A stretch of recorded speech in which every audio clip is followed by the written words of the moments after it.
l'architecture de terre à travers justement la tenue à Alger de la 6e édition du Festival culturel international de promotion de l'architecture de terre.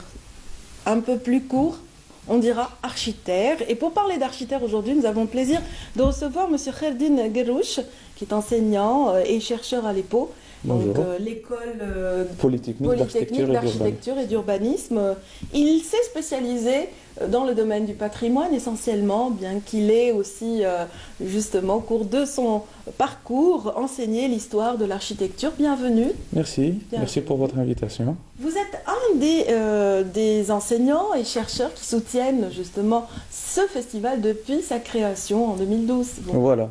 En fait, on peut plus que ça. Je suis membre du comité d'organisation du festival. Je travaille avec le commissaire, Madame Yasmine Terki, depuis l'institutionnalisation en fait, du festival en 2012. Nous sommes aujourd'hui en train d'organiser la 6e édition. On a fait un petit peu un bout de chemin ensemble. Vous avez reçu sur ce plateau Madame Terki. Tout à fait, avec mon collègue Mahrez. Voilà, c'est ça. Elle vous a un peu expliqué aujourd'hui les difficultés que nous rencontrons, les difficultés financières, entre autres, que nous rencontrons pour l'organisation de ce festival. C'est vrai qu'une récente politique d'austérité a fait que pas mal de festivals manquent de moyens, mais ce qui est à votre honneur, c'est que voilà, vous essayez de maintenir la pérennité pour le festival. Vous allez continuer quand même malgré les difficultés. Et je tiens à remercier les organisateurs de Batimatech de nous avoir donné l'occasion d'organiser le festival l'année passée, la 5e et la 6e édition pour cette année. Et aussi, je remercie notre sponsor pour la 6e édition, qui est l'Institut français. C'est très important pour nous aujourd'hui. Je lance un appel.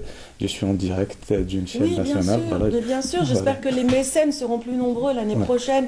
Je pense que oui, et on l'espère tous. Et en fait, vous allez les convaincre à travers justement ce que vous faites dans ce salon. Oui.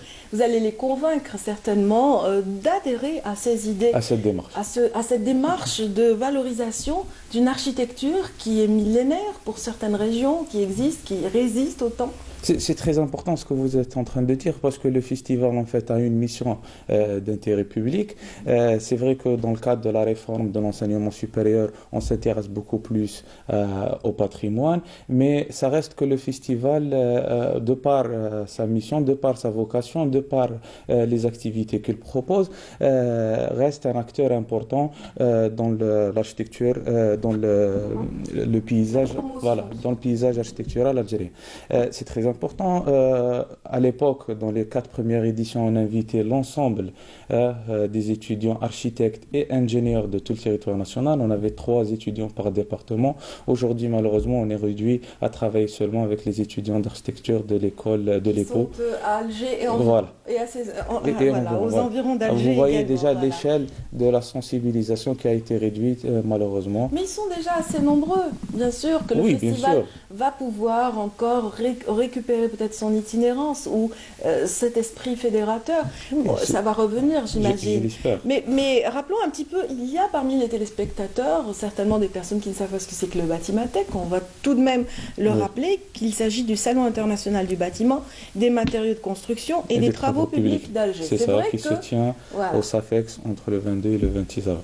Pendant de nombreuses années, donc, le Batimatech s'intéressait aux nouvelles technologies essentiellement, aux matériaux donc, qui font un petit peu les conceptions actuelles, donc contemporaines. Mais dans ces conceptions actuelles, beaucoup reviennent vers les anciennes méthodes, c'est-à-dire entre autres l'architecture de terre.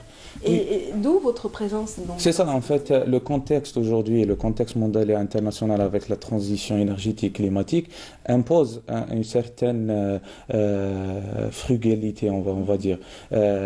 Alors, l'architecture de terre, en fait, peut être une solution à ce contexte-là. Il ne faut pas aussi oublier le contexte local aujourd'hui. On parle de la crise d'énergie et ainsi de suite. Le retour au patrimoine ancestral est très, très intéressant à différents niveaux. Alors, je peux adopter un discours écologique pour expliquer l'impact de cette architecture sur l'environnement, sur la réduction réduction des énergies, sur la réduction des pollutions, ainsi de suite. Mais aussi, je peux adopter un autre discours patrimonial pour expliquer la responsabilité morale que nous avons aujourd'hui, nous les architectes, de conserver, de protéger le patrimoine et aussi de le transmettre. Et quand on parle de protéger, de transmettre le patrimoine, il faut bien expliquer que l'objectif, ce n'est pas de le muséifier, mais au contraire, c'est de le comprendre, de tirer des enseignements et aussi de le réinterpréter dans une architecture qui reste contemporaine. Oui, absolument. Et qui répond aux problématiques d'aujourd'hui. Nous avons des exemples vivants de cette démarche, notamment à Ghardaïa, par exemple, l'extension de Dorsal de Benizgen. C'est fait à travers Tafilet, dans le même esprit que les anciens Souria. Aujourd'hui, il y a un intérêt pour ces architectures. Il y a un intérêt pour le retour au patrimoine architectural bâti en terre. Mais malheureusement, comme j'ai eu l'occasion de le dire, ça reste des initiatives privées. On cite l'exemple de Tafilet, c'est une initiative privée. Aujourd'hui, les pouvoirs... Voilà. Qui a inspiré de toute façon l'État tout entier par rapport à une démarche solidaire d'octroi de logement. On est d'accord, mais aujourd'hui, les pouvoirs publics, les collectivités locales doivent généraliser ces expériences. On ne peut pas rester parler indéfiniment sur des exemples comme ça qui restent des initiatives privées. Il faut avoir une stratégie à l'échelle nationale, bien sûr, qui va se décliner dans des stratégies à l'échelle locale. Et là, le rôle des collectivités locales est très très important, bien sûr, pour engager un processus de participation avec les citoyens. Parce que le plus grand problème aujourd'hui, c'est la perte du savoir-faire. Et la perte du savoir-faire, on ne peut pas renouer avec ça si on n'implique pas les gens qui détiennent ce savoir, en fait. On a beau sensibiliser. C'est vrai que notre mission, comme j'étais en train d'expliquer, c'est de sensibiliser les futurs acteurs du bâtiment à la nécessité du retour à ces architectures de terre. Mais il y a aujourd'hui un travail qu'on doit mener sur terrain avec les citoyens, les utilisateurs et les usagers de ces architectures. C'est vrai qu'on citait tout à l'heure Mme Yasmine Terki, elle est à la tête aussi d'une institution qui veille justement à la formation, à la relance de ces techniques, à la revalorisation de ces techniques, que ça se passe à Timimoun. Oui, c'est ça, c'est le capteur. C'est vrai que voilà, le capteur essaie justement de former les personnes à la préservation de... C'est vrai, le capteur a le mérite d'exister. Je ne dis pas le contraire. Mme Terki, avec les architectes qui sont tous des camarades, est convaincue de la nécessité de retourner à ces architectures de terre.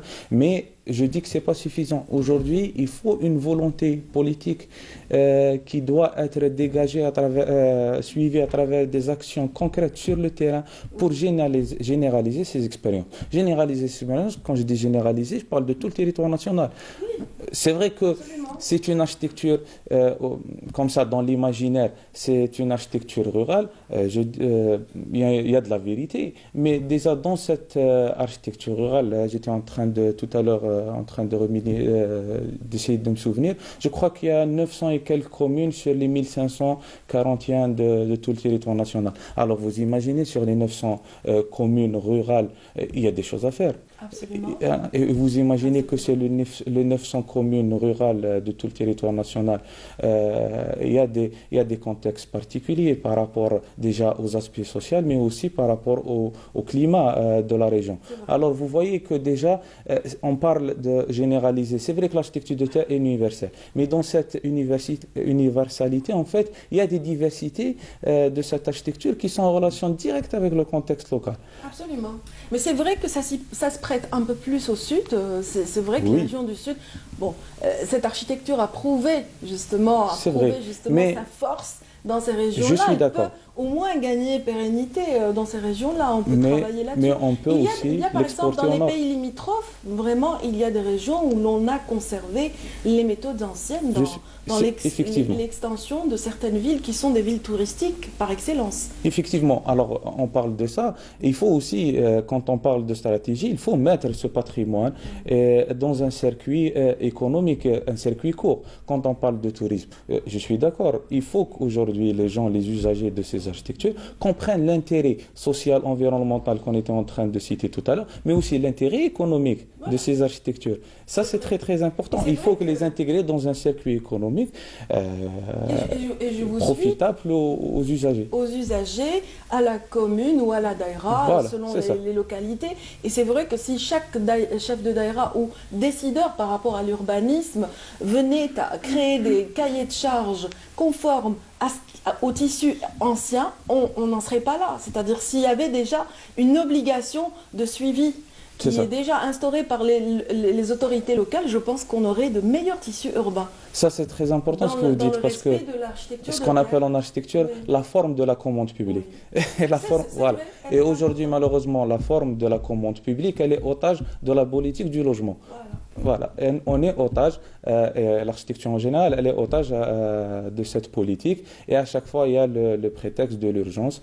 Et comme sauf que dans le sud, le foncier existe, voilà, il le est foncier énorme, le savoir, on n'a pas d'excuses. Voilà, le savoir-faire existe le aussi. Savoir-faire est là. Et comme on disait tout à l'heure, c'est une architecture qui a prouvé sa force dans ces territoires. Très bien. En tout cas, lors de ce salon, cet Architer 2018, le public, les visiteurs peuvent toujours apprécier cette architecture à travers une belle exposition. C'est ça. Cette exposition itinérante qui existe déjà depuis pas mal d'années, qui parcourt, qui sillonne un petit peu le pays voilà, dans les différentes régions. Bon, elle n'est pas ancienne. Voilà, elle n'est pas si ancienne que ça. C'est ça. 2016, en fait. Voilà, 2016.